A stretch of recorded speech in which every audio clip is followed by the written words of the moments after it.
Welcome to Defender Fridays. Happy Friday to everyone. Hope everyone's having a great week.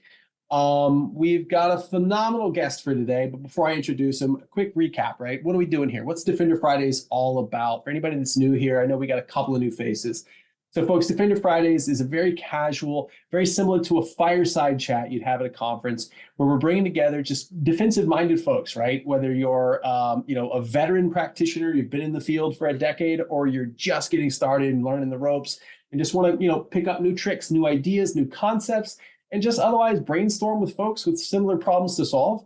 This is the place to do it, right? So we mean for this to be a very casual webinar, not just one where you've got one or two people talking at a group, right? Which it can feel that way at times, but what I'm reminding you now is to encourage you to, hey, participate, get in the chat. And if you want, you can come off mic, come off mute, and even chat with us in real time. And we can do that by making you a panelist. So if anybody would like to be a panelist to be able to participate with us, you're more than welcome. There's a link in the chat if you see that from Whitney. If you want to be a panelist on all future Defender Fridays episodes, just fill out that form. We'll send you a panelist invite, and that way you join automatically as a panelist. Because folks, I love to see your face. I love to see all the faces on this call to see, what everyone's doing, the reactions, just the light bulb moments and all that good stuff. But otherwise, again, welcome to Defender Fridays. So I'm really, really pleased to introduce our guest today. Jeff McJunkin is kind of a hero of mine. And where I first met Jeff was many years ago. I can't even remember. This had to be like 2014, 2015. I was still in the military, and we were doing a SANS Net Wars events. It was a private event for the military, and Jeff was in there representing SANS, building and putting on this incredible, CTF effectively that we were just having a blast with. And I just got to kind of see this guy's passion for what he was into and the knowledge that he had and his passion for sharing that wisdom and that knowledge. And, he trained a lot of us that day, and I've worked with him, in SANS capacity ever since. And his passion for the subject matter material is about as deep as it goes, but also equally how he shows up to share that knowledge with others is really something to aspire to. So Jeff, I'm super happy to know you. Very, very honored to have worked beside you, and very thankful you decided to join us today as a guest, because you've actually also been one of our most consistent attendees. So welcome, Jeff, and can't wait to hear what you want to chat about today. Excellent, thank you. I think I get the helm. I get to use the obligatory, look at me. Yes. I'm the captain now. You are the captain now, sir. Excellent. Hey, I can share a screen. So I'm going to talk about a few things, depending on how much time we have. I got thoughts for up to 3 that we might do just in the 30 minutes we have, but kind of depends on where we're at, where the questions are.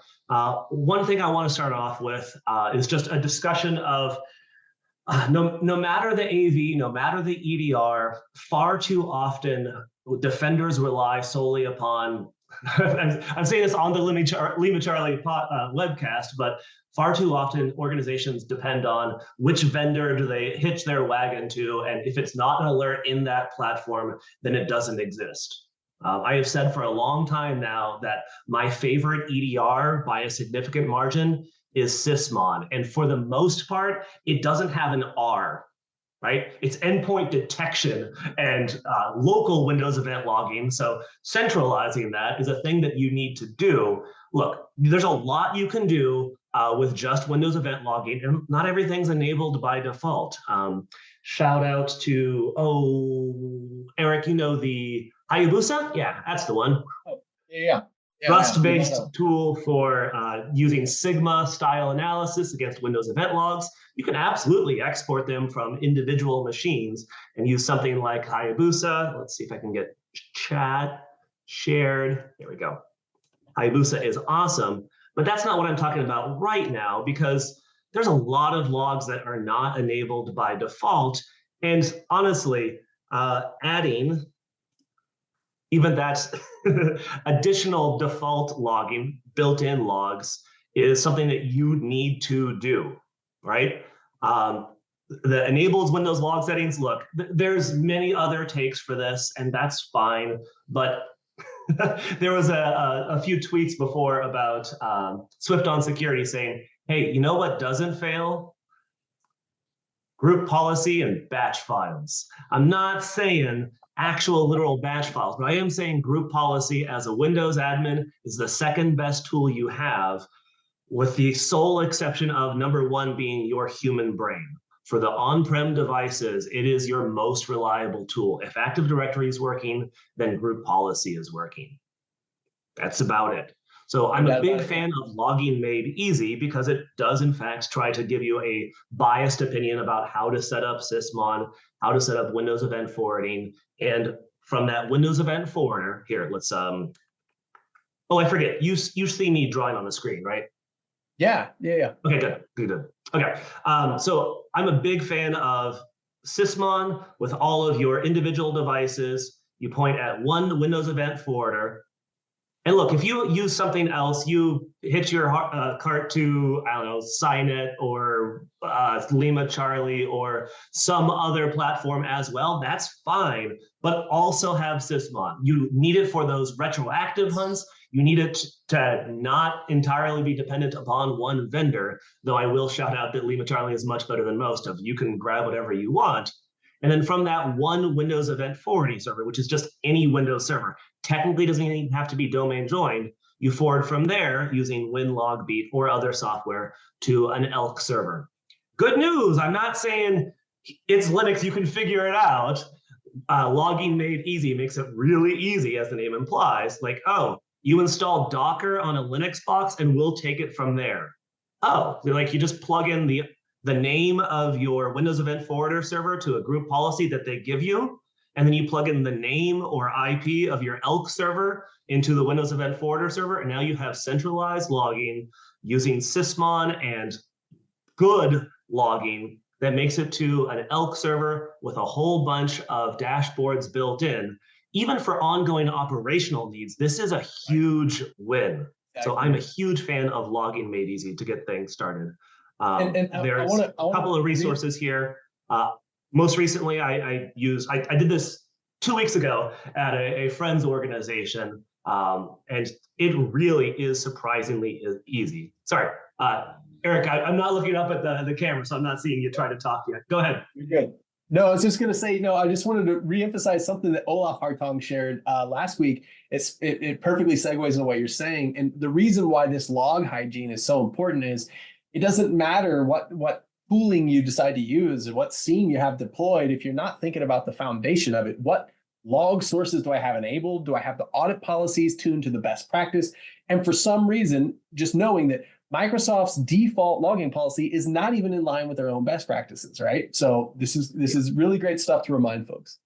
There's a whole separate rant on Microsoft does not default to secure. Microsoft defaults to backwards compatibility so they don't lose market share, right? Yeah. They have recommendations, sure, on enable this for more security. But the fact that Windows event logs default to roll over after what?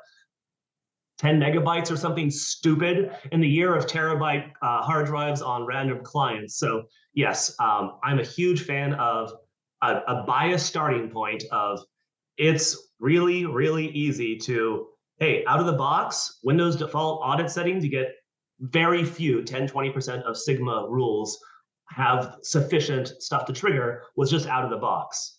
But if you enable the size to be much higher, to a gig or so, and you enable a whole bunch of non-default logs like, hey, we should probably know if someone disables Windows Defender. Hey, we should probably know about, NTLM authentication. That might be responder style attacks, right? It's nice to get a biased starting point to work with. Right. I will absolutely agree with Josh in chat talking about Sentinel. Sentinel does slap, in fact. But if you don't have an existing starting point for enabling logging, then I'm a huge fan of start with this batch file, test it on a few machines, and then yell hashtag YOLO and roll it out domain wide. It'll be fine. Look, I agree. It does say, hey, test this ahead of time. And I agree with that. But come on, at least have the discussion, because out of the box, I mean, you are making a decision if you choose not to enable additional logging. You're making a decision for let's not understand what happens in our environment. Yes, absolutely. Way more visibility than Splunk, because Splunk is about the forwarded logs, not about adding the right logs to begin with. Yeah, why fight blind? Oh, man, chat's on fire today. So logging made easy, a really good start. Essentially, it gives you, hey, here is group policy to install Sysmon. You'll want a configuration for it as well. Sysmon modular with last week's guest of Olaf Hartung is a fantastic place. I took literally this file and pushed it out via one of the many batch files out there for install the version of Sysmon in this group policy with this configuration. If you want to update the configuration, then rerun, have it, the group policy run periodically. I did a scheduled task that runs once per hour between 8 a.m. and 5 p.m. on days. So worst case scenario, you need to make a change, you push, and all of your domain join boxes within an hour or so have the latest version. If you don't have a good spot to start with, this is a really damn good spot.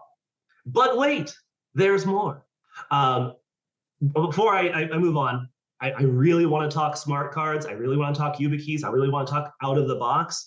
But hey, this is easy and quick wins, plural, for defenders. And centralized logging, using Sysmon, using good Windows event logs, plus hunting elk, essentially, and good dashboards is one of those wins. Because as an industry, I'm sorry, we pretty much pick a vendor to look at their alerts, and anything that's not one of those alerts, we ignore.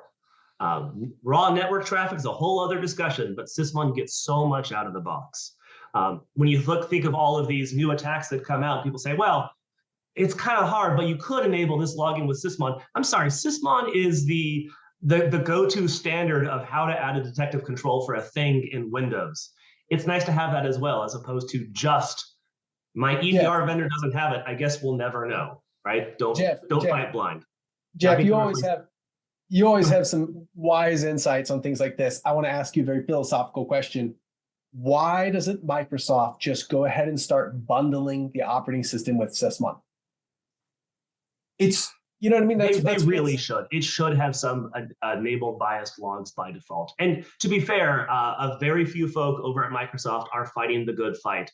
Mark Morozinski is fighting to kill NTLM by default, like NTLM v1, NTLM v2, those fallbacks of, hey, look, SMB relay responder style attacks, they depend on NTLM v2 or NTLM v1. It turns out internal monologue, that attack against Windows Defender Credential Guard, essentially not that one, the one on GitHub.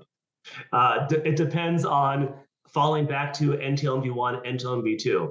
Windows has added new logging to find out where is this enabled by default. But yeah, they are making progress. I see a world where they have some minimal Sysmon configuration. I see a world where they enable, a 1 gig of event logs.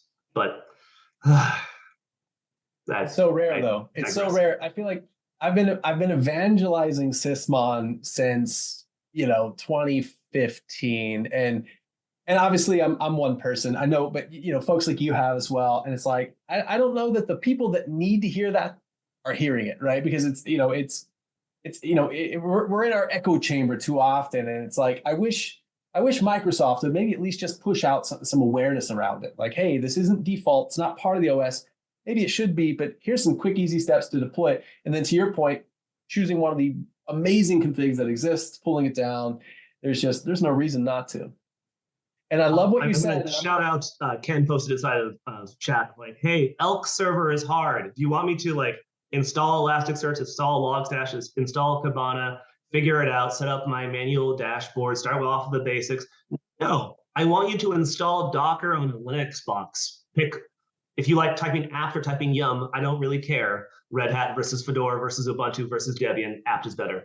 But then you install the logging made easy Elk server and you point the Windows Event Forwarding server at it. Another nice thing about the Windows Event Forwarding is it's just a group policy saying, hey, Windows, point here. And it's up to the Windows Event Forwarder to say which logs it actually wants. And good news, they give you an XML file you import that says, hey, it's the logging made easy set. It's the exact events that you actually need, as opposed to pull all of them down and run out of disk space, etc. You don't have that problem. All right, So I get it as being like, I'm mostly a Windows guy. No, logging made easy. It's, well, sure, there are absolutely, Byrne has a good point of like, yes, I'm not saying give up on social engineering, but I'm gonna rant here for a moment that as an industry, we tend to go straight past, well, the user is the weakest link, and we go straight to let's blame the user because some of them clicked on things, some of them were helpful.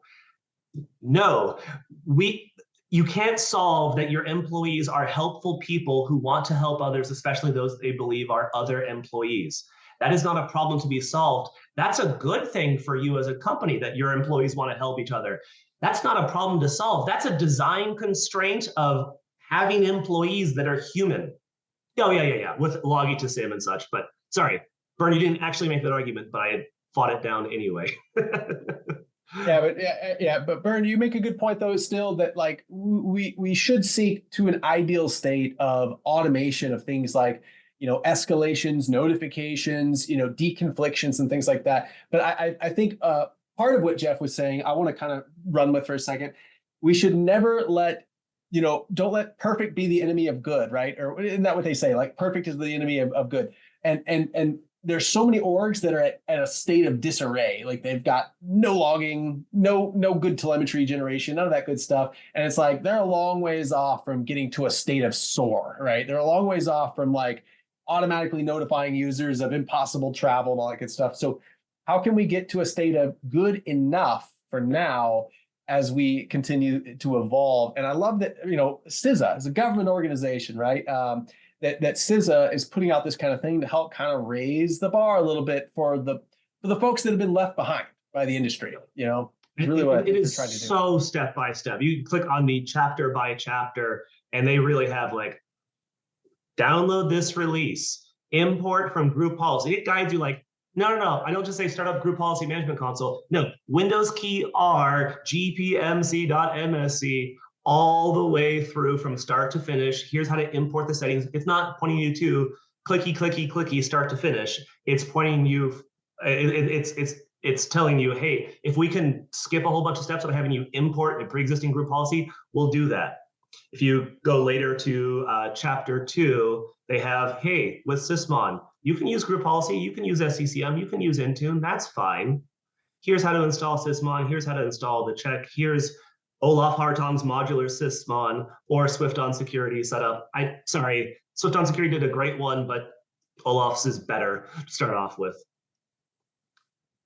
Josh asked about Splunk logs versus Sentinel. So in general, any SIM or SIEM, however you choose to pronounce it, you're choosing which logs to send, and then you're able to make the queries against it. It doesn't necessarily help you a whole lot with adding the right logs to begin with, right? That's not their job. Their job is to charge you per gigabyte per day of logs ingested, right?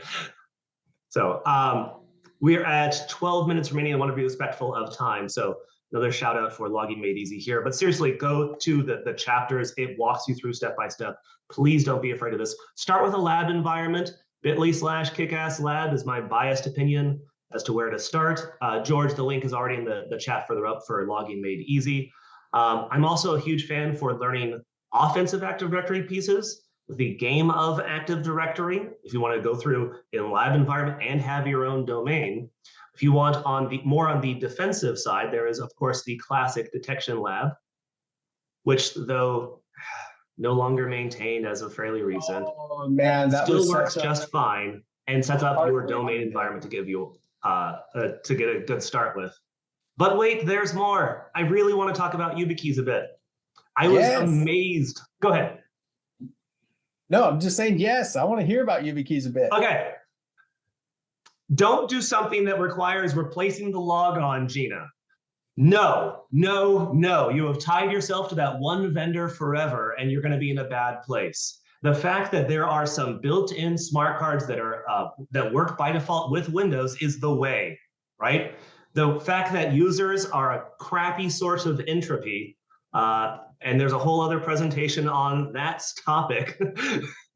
Humans are a really, really poor source of entropy. We only have so many passwords. So kill the passwords. And good news, when you deploy YubiKeys, you do it in parallel. They can also log on with a smart card. It essentially requires one domain controller to be server 2016 and above. Doesn't even require force and domain functional levels. I know people have dealt with that for a long time now. But the deployment boils down to, here is the walkthrough on installing one Active Directory certificate services. I have a question on solo keys. I don't mind FIDO. It's great for web applications, but I want it to be YubiKey PIV mode. That is the same standard as the standalone, very few supported physical smart cards. So it's just built-in supported to Windows, especially, I'm sorry, but with the YubiKey NFC, or sure, plug it in, but it's such an easy win to be able to say, yes, tap it to the thing and type your short PIN, because it's no longer password guessing eligible. PINs, much like your debit card and such, lock out the physical device. The most important thing about any smart card, YubiKey included, is that the private key never leaves the device.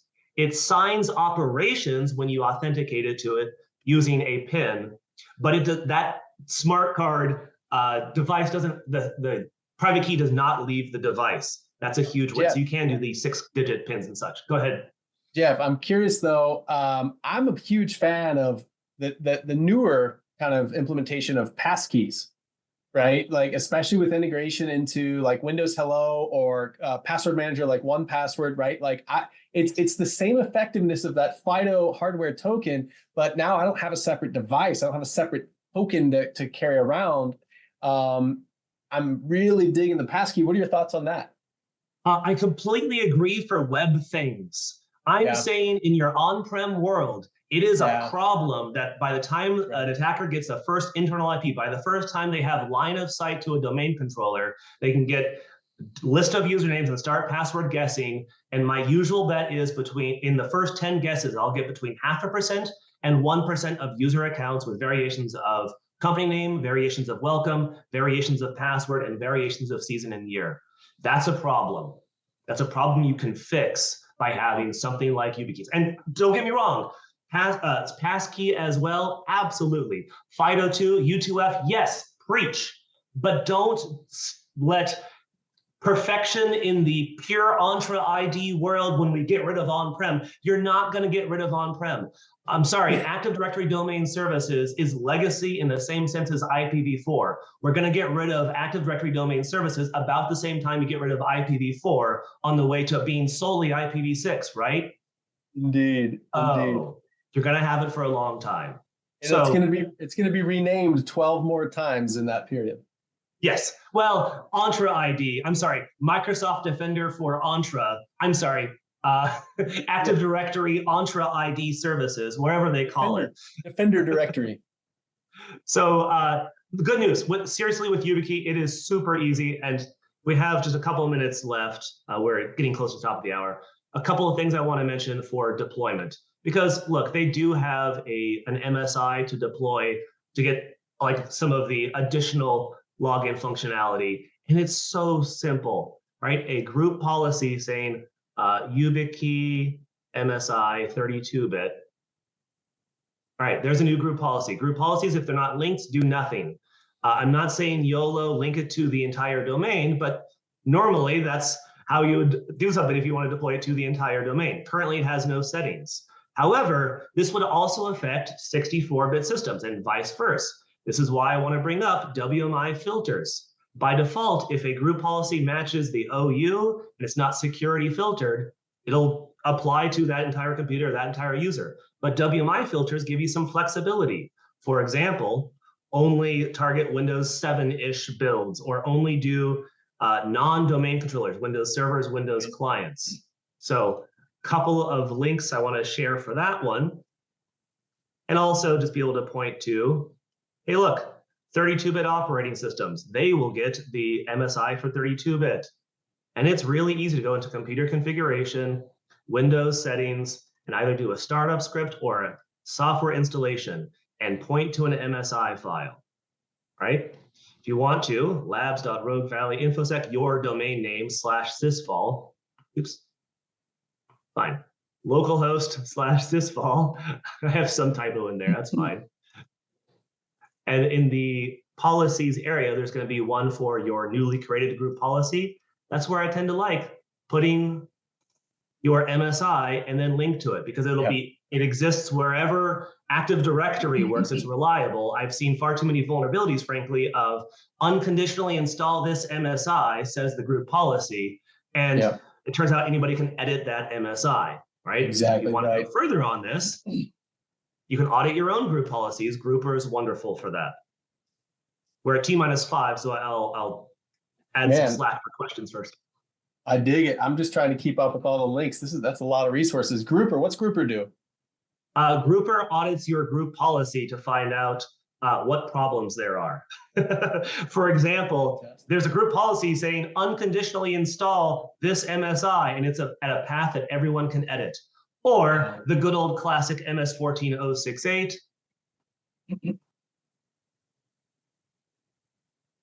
Oh, sorry, MS14068 is if this patch is missing, anybody can become anybody.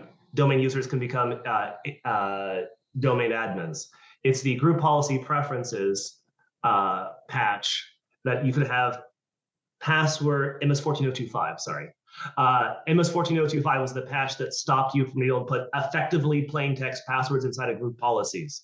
Grouper will search for those because the patch stopped you from being able to add new group policies on patched machines, but backwards compatibility. They never get rid of the existing ones. It's like a third of Active Directory domains that I find out, hey, look, here's a password. Even if it's no longer in use, it's still a password pattern that reveals a lot about that environment. And maybe I see a suffix, or maybe I see, oh, it's a different username that has that password now. It's still a huge win. So yes, audit your own group policies, and Grouper is a great start for that. It's like an open source ping castle, seems like. Yeah, but Ping Castle is more on the Active Directory objects, whereas it's far too often for security tools to say, group policy is a big collection of I don't know. Ping Castle has a few things for this. This does better. Right? Got it. Nice. Very cool, man. That's a new tool for me. So I imagine that might be new for a few folks. It's awesome. If you want more on, hey, what do attackers do? bit.ly/top attacks is the presentation on some of those attacks. One of those attacks, so I mentioned credential stuffing, password spraying is huge, having some banned passwords, or moving to YubiKeys. But file shares with sensitive information is a tale as old as time. It's every pen test ever. I'm also a huge fan of Snaffler by the same person, actually, by Loss.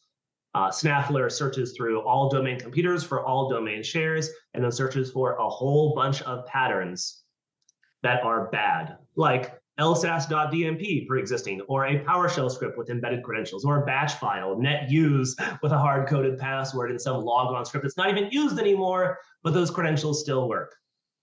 So Snaffler is awesome, but yes, bit.ly/top attacks has an hour-long presentation, including Kerber roasting in 12 minutes. That was tough. And, oops, wrong link.